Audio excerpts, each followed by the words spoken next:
Desde que comecei este canal que basicamente só falo sobre quão corrupto é Portugal. E obviamente não me refiro ao país em si, mas sim ao seu povo e especialmente à classe política.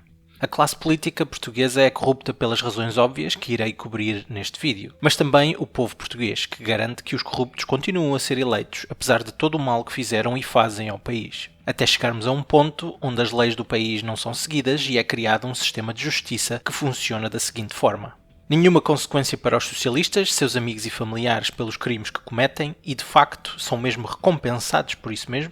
Todas as consequências e mais algumas para aqueles que são inimigos dos socialistas ou apenas aqueles que se metem no caminho dos socialistas. E, finalmente, para os restantes, apliquem-se as leis do país. Já falei deste sistema de injustiça socialista num dos meus vídeos anteriores, com mais um exemplo dele na prática, onde um juiz removeu crimes de corrupção e fraude da lista de crimes de que era acusado um anterior primeiro-ministro português, José Sócrates, um socialista, claro, apenas por motivos ideológicos e sem qualquer base nas leis do país. O nível de estupidez desta decisão atingiu o apogeu quando este juiz, Ivo Rosa, disse que José Sócrates não precisava de declarar os rendimentos que obteve durante a sua atividade criminosa, como justificação para retirar da lista de crimes a fraude fiscal. Sim, isto aconteceu em Portugal. Se pensam que o vosso país é corrupto, ainda não viram nada. Ainda não viram o que de facto acontece em Portugal.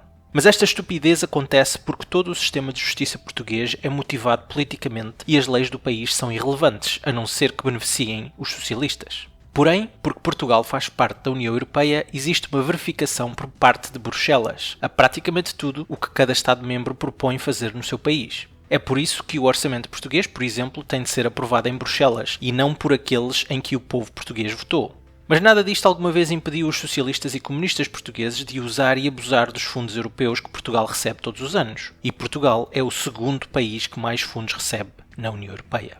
Porque a aplicação e fiscalização destes fundos europeus nos Estados-membros é sempre um problema, especialmente num país tão corrupto como Portugal, foi criado o Escritório de Procuradores Europeus precisamente para combater a fraude e a corrupção com fundos europeus.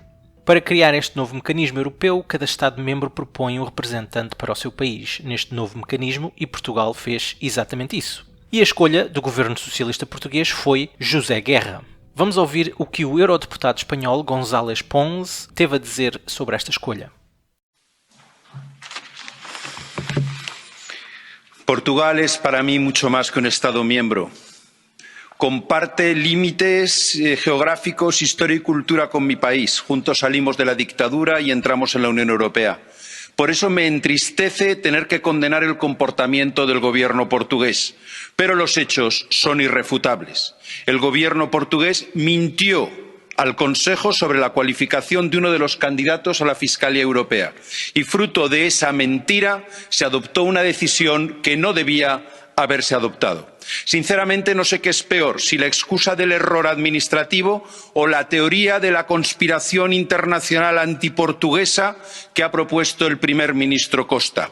Esta clase de disparates son propios de otras latitudes y le hacen un flaco favor a la presidencia portuguesa.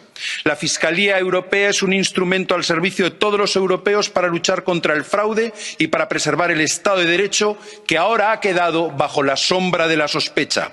Hace 2 semanas me dirigí a la Comisión Europea junto a otros compañeros para solicitar una investigación al respecto. Hoy la pido de nuevo aquí y me dirijo al gobierno portugués para que asuma su responsabilidad ante los portugueses y ante los europeos. Las mentiras deben tener consecuencias y al corromper el Estado de Derecho no puede quedar impune. Señor Costa, los portugueses merecen una disculpa y nosotros no quedar como idiotas.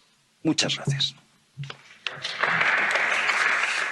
Bastante direto, não acham? Ele acusou o governo socialista português e, em particular, o primeiro-ministro português, António Costa, de mentir relativamente às qualificações de José Guerra para esta posição e também de inventar uma teoria de conspiração que apenas questionar esta nomeação, mesmo apesar das mentiras, significava que havia um sentimento anti-Portugal. A parte hilariante veio com a resposta a González Pons através da deputada socialista Isabel Santos. Muito obrigada, Sr. Presidente.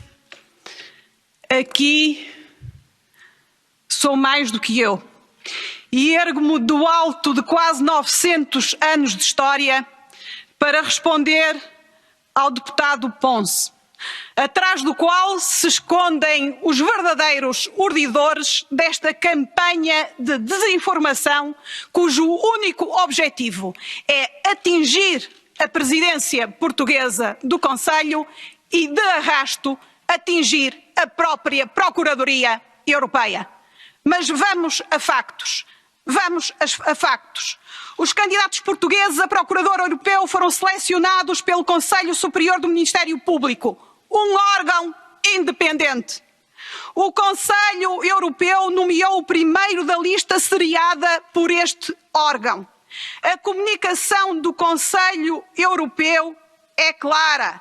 Diz que o candidato apontado obteve a mais alta classificação no ranking do Conselho Superior da Procuradoria Pública. Do Ministério. Peço desculpa.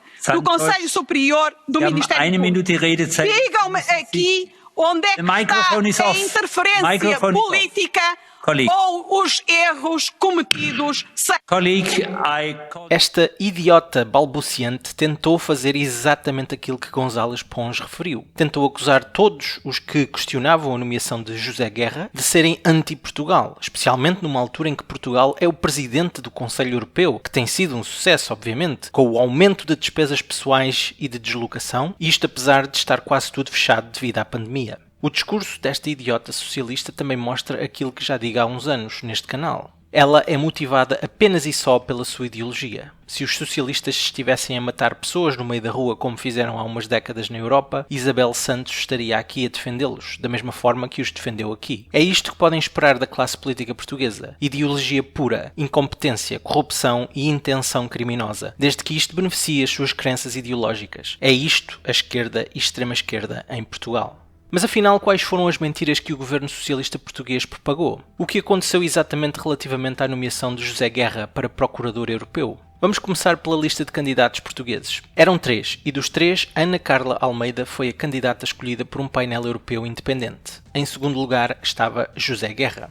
Mas o governo socialista português decidiu ignorar o parecer deste painel independente europeu para nomear o representante português para o novo EPPO e decidiu fazer a sua escolha com base nas necessidades do Partido Socialista. Para garantir que o nome de José Guerra era apelativo, o governo português, através da sua ministra da Justiça Francisca Van Dunham, alterou o currículo de José Guerra para incluir informações falsas sobre o seu passado. As alterações tratam José Guerra como um procurador-geral adjunto, quando tal nunca aconteceu na sua carreira. As alterações também alegavam que José Guerra tinha sido um procurador responsável pela acusação num processo que envolveu um sindicato português, a UGT. Mas tal era mentira, pois José Guerra nunca foi procurador neste caso. Estas são as mentiras a que González Pons se referia. O governo socialista português mentiu sobre as qualificações de José Guerra e claro que haviam motivos para fazer isto, tal como também haviam motivos para remover Ana Clara Almeida da nomeação.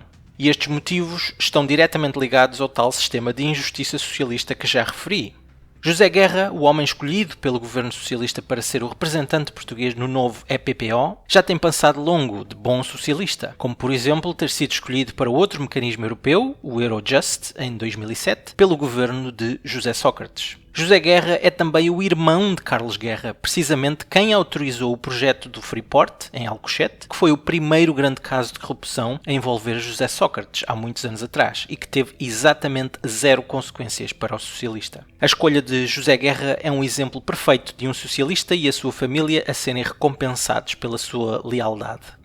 Ana Carla Almeida, por outro lado, apesar de ter sido considerada a mais qualificada para representar Portugal no novo EPPO, pelo painel europeu independente, não é realmente uma amiga dos socialistas. No seu passado recente, foi a responsável pela investigação às golas anti-fumo que os socialistas criaram para lucrar com a tragédia dos grandes incêndios de 2017, ao ponto de o escritório do ministro socialista Eduardo Cabrita ter sido alvo de buscas por parte da polícia. Para os socialistas, Ana Carla Almeida é uma inimiga a abater e que tem que ser punida por se opor aos socialistas. Apesar de ser a mais qualificada para o cargo, foi preterida pelos socialistas no governo.